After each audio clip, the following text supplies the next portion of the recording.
Hello, welcome back to another video.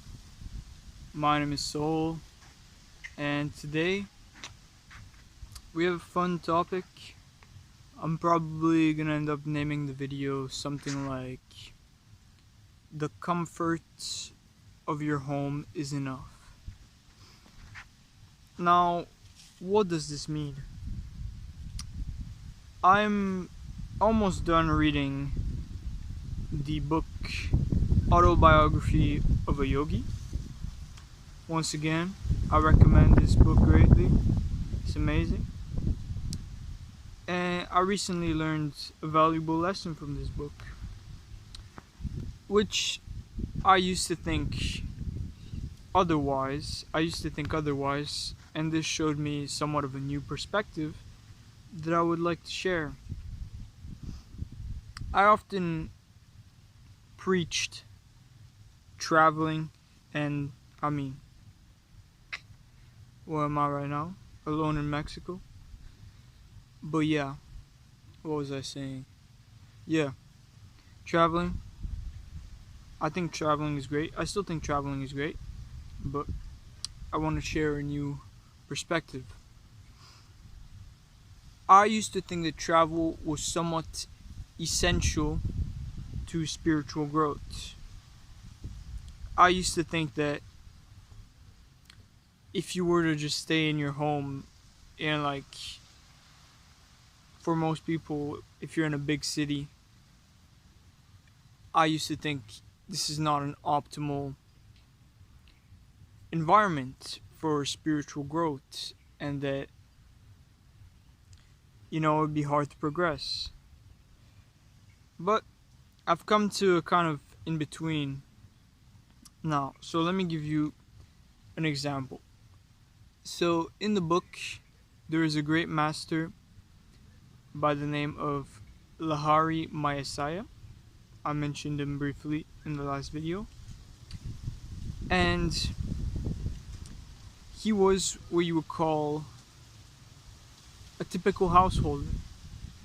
He had a wife, he worked a job, he would fulfill his worldly duties, and was present in society. Yet, he was an enlightened master. At first, when I first read this, I thought, well, he's already enlightened, so he can do whatever. Because how we came to enlightenment was, how to explain? It's not like doing his duties, and it's not through being the typical husband that he became enlightened. It was through another event, which was unrelated. And anyways, you could say that he had done the work in his past lives, and through his master, he became enlightened in that lifetime. So it's not like just being the typical husband just magically made him enlightened. But then after he was enlightened, he was to keep that lifestyle and not stay secluded from society and like in the Himalayas meditating. He was to continue what he was doing as an enlightened master. And the lesson here is that he was given this role to set an example that the practice of yoga and meditation done daily, consciously and with discipline, is all you need, really. That was the lesson. So hence, the comfort of your home is enough. You can fulfill your duties, work, whatever it is needed of you, but with discipline and the right practice, you can achieve great spiritual growth. Now, earlier I said I was kind of in between. I think that in today's society, this book was written quite a while back. In today's society, it's not as simple. There's a lot of distractions in modern society, in the modern world. You know, back then there wasn't like phones, TikTok, all that stuff that's kind of destroying this generation. So I think some travel or a balance between your duties and travel is important. Although, if you already have the basics, you have a base, you have a practice you do every day, and I don't know, stable income, household, whatever, you don't technically need to travel, although it's probably better, because what you get from traveling is you get some nature. It's nice outside, so I mean, I live in Canada, so right now winter, you can't really be in the nature and meditate, you know. You can walk barefoot here. You can eat some fruits, some in-season fruits, you know. It feels like you're closer to nature. But there are some cons, I guess, for people. For your typical traveler, you could say that coming to Mexico is more of a vacation because of the sun and all the beautiful things. It's easy to just fall back into comfort. But if you are a conscious man and make the effort, this can be very beneficial, as you can use it to, not as a source of comfort, but as a source of growth, to do your practice every day, meditation. Keep eating healthy. You don't have to, take every day as a cheat day. I know a lot of people just say, oh, it's vacation, whatever, I'll drink. Like, even someone who usually doesn't indulge in bad habits will use vacation as an excuse to do so, which I don't think is optimal, So yeah. Now, you're probably wondering what kind of practices you should do, because I said that I talked mostly about the environment in which you can do your practice, that in reality it doesn't matter so much. I actually just remember one more story that I'll quickly go over before I tell you about the practices I recommend. So, Autobiography of a Yogi is the biography of Paramahansa Yogananda, and he, like a lot of people, myself included, not gonna lie,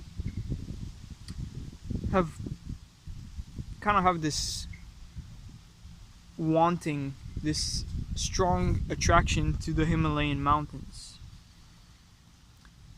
And he often wanted to go there, but his master wasn't really giving him the go, like, you can go, And I'll just go over this quickly, but basically he really wanted to go, and he later learned that he didn't need the Himalayas. Like, his master, or I don't remember if it was another master, but he was told that the mountains are not your guru. Your master is in the city. Your guru is in the city. Something like that. And the lesson is that you don't need to go meditate in the mountains to attain enlightenment or spiritual growth. But at first I didn't really take this lesson until this second story, because I told myself, oh well, he has a master, like, it's not like we're all in India with yogic masters to guide us. So I didn't really relate to him in that particular scenario, but nonetheless, I think you get the idea. Now, what practices? You know, meditation and yoga is amazing. I think it's recommended to do Kriya yoga and meditation. Now, what I do personally is, I said, we don't all have access to masters, but I've found a certain connection to Sadhguru, and I was initiated online to practices and in person as well. I do a meditation called Shambhavi Mahamudra Kriya, and I also do Surya Kriya Yoga. Now, this might sound like gibberish to you and you don't know what I'm talking about, but there's also some practices that are free, and this is what I used to practice before I started those ones. So if you look on YouTube, there's a free meditation called Isha Kriya. I can link these in the comments description. Anything I talked about, I'll try to link. Isha Kriya meditation. It's about 15 minutes. Just start with that if you want to practice 15 minutes a day. And then on the Sadhguru app, I believe you also have maybe a couple other meditations, and you have the yoga practices that are free. And as well, if you feel a connection to Sadhguru as well, there's tons of free videos online on YouTube on his channel, so I recommend that if you have a certain calling to that. And yeah, I think I've gone over most of it.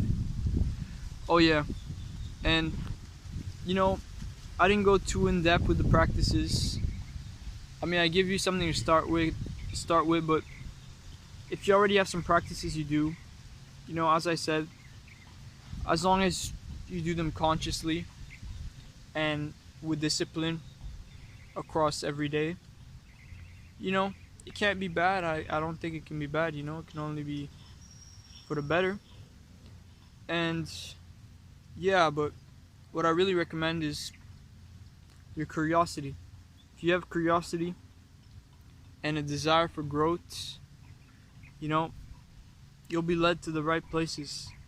You'll find the right meditations for you. You'll find the people you resonate with. I made a whole video on this. I can link it down below as well, on curiosity.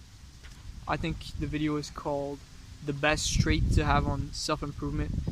I'll link it in the description. But yeah, this video is getting quite long. I've gone over most of it. And as always, if you have any comments, I'll gladly answer them. So shoot any question you have, and anything I forgot or anything I want to add that I think is important, I can add in the description or in the comments. And yeah, hope you enjoyed this video, and I'll see you in the next one. Peace.